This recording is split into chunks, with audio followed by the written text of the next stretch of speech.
E aí eu te digo, né? Me diz uma, né? Te pergunto, né?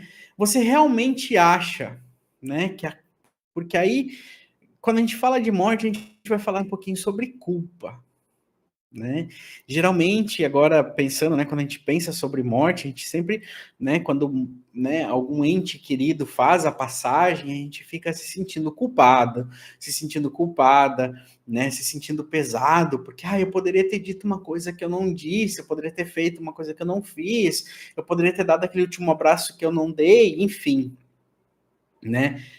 E aí eu pergunto, essa culpa que você carrega é só sobre aquilo que você fez ou não?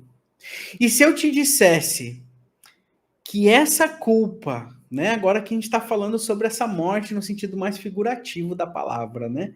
Se eu te dissesse que essa culpa, ela é só um jeito de você esconder, de você se esconder daquilo que você já deveria ter feito e ter deixado para trás.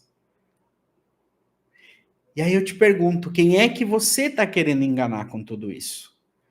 Aqui eu estou falando dessas mortes figurativas, né? Hoje nós vamos entender o que são essas mortes figurativas na nossa vida. Aqui a gente não está falando da passagem final de um ente querido, né? A gente associa como morte simplesmente ou puramente quando uma pessoa morre, mas a gente ao longo da nossa vida a gente vive várias mortes, né? A gente vive os encerramentos de ciclos podem ser eles podem ser encarados, né, como uma pequena morte, né? Eu encerrei o meu ciclo da infância, vou entrar no meu ciclo da adolescência. Meu ciclo infantil, ele morreu para que o meu ciclo adolescente nascesse. O meu ciclo adolescente morre para que o meu ciclo adulto nasça. O meu ciclo adulto morre para que o meu ciclo sênior nasça. Então, a gente, ao longo da vida, vamos passando por vários eventos de morte. E são esses os eventos que eu quero falar hoje, né? Aproveitando o gancho desses dias, dessas reflexões sobre vida e morte, aproveitar sobre isso, né? Essa culpa que você sente quando você tem uma morte figurativa na sua vida. Realmente é porque você deixou de fazer algo ou você está fugindo da responsabilidade de desapegar de algo que você já deveria ter desapegado? Essa é a questão. Porque muitas vezes, essa culpa que a gente sente, quando a gente sofre uma morte figurativa, um término de relacionamento, o fim de uma década, o início de outra, né? Os planos que eu tinha para os meus 30, agora eu estou entrando para os 40, então eu não cumpri os meus planos que eu tinha para os 30, por exemplo, e vou entrar nos 40. Então eu tenho um sentimento de culpa, porque eu queria ter entrado nos 40 de uma outra maneira que eu não vou entrar. Todos esses sentimentos de culpa, será que de fato é culpa? Ou será que eu estou só tentando me esconder atrás disso para não resolver as coisas e olhar para as coisas que eu tenho que olhar? Essa é a grande questão. Então fica aqui comigo, a gente vai falar aí, né, sobre toda essa questão, sobre essa culpa que a gente sente, sobre esses términos que a gente tem, né, e como a gente pode superar isso, né, ou como a gente pode buscar superar isso. Então, quando a gente pensa em culpa, né? A culpa nada mais é do que um sentimento preso, né? Que a gente tem em relação a alguma coisa, né? Quando a gente deixa esse sentimento preso, e se a gente pensa, né, no nosso corpo emocional, o que que acontece quando a gente prende as emoções? A gente vai criando como se fosse uma espécie de panela de pressão, e vai pegando pressão, e vai pegando pressão, e vai pegando pressão. Chega uma hora que ela explode, né? Esses sentimentos que a gente deixa ele aprisionado por muito tempo, vai acontecendo mais ou menos a mesma coisa, né? A gente vai deixando ele preso, ele preso, ele preso, vai chegar um momento que ele vai eclodir. E com o sentimento de culpa é a mesma coisa, né? Por isso que a gente tem que entender, né, o que é o sentimento de culpa em essência. A gente tem que entender o porquê ele surge nesses momentos, dessas mortes figurativas que a gente passa na vida, né? Eu terminei um relacionamento. Nossa, eu sinto culpa porque eu poderia ter sido tão melhor e eu não fui. Será que eu tenho culpa realmente? Será que de fato eu tenho culpa? Ou esse sentimento que eu estou nomeando como culpa é pura e simplesmente uma forma de eu justificar algo? Ou de eu justificar para nunca soltar aquilo de fato? É uma reflexão que é válida, é uma reflexão que é importante. Porque quando a gente vive nesse sentimento de culpa, esse sentimento de culpa ele tem uma vibração baixa, né? Quando a gente fala de vibrações, e até lá dentro do Caminhos da Caixa, a gente fala muito sobre vibrações e sobre como mudar o nosso padrão vibratório, né? A culpa, o sentimento de culpa tem uma vibração muito baixa, ele está muito próximo da vibração da tristeza, né?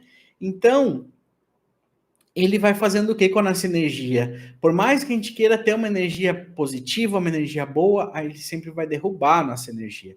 Ele vai nivelar a nossa energia para baixo. A gente vai cada vez mais aprisionar a energia de coisas boas que a gente tem para doar para o mundo, porque a gente está vivendo nesse ciclo de culpa. E essa energia que fica presa, essa culpa que a gente sente, que prende a nossa energia, ela se reflete em ciclos incompletos. Então, à medida que eu tô, o que eu quero dizer com isso? À medida que eu tô vivendo um sentimento de culpa, por exemplo, eu terminei uma relação, eu terminei um relacionamento, e eu estou vivendo um sentimento de culpa por esse relacionamento, por qualquer motivo.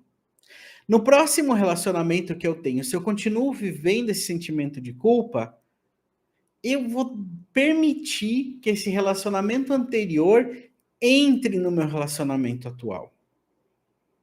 Você consegue entender?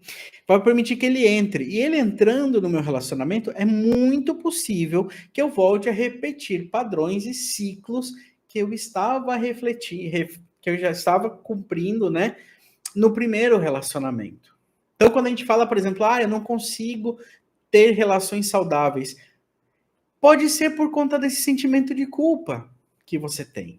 Pode ser por conta essa sensação de culpa que você arrasta de um lugar para o outro. É como se, por exemplo, você tivesse com o seu sapato sujo, tá?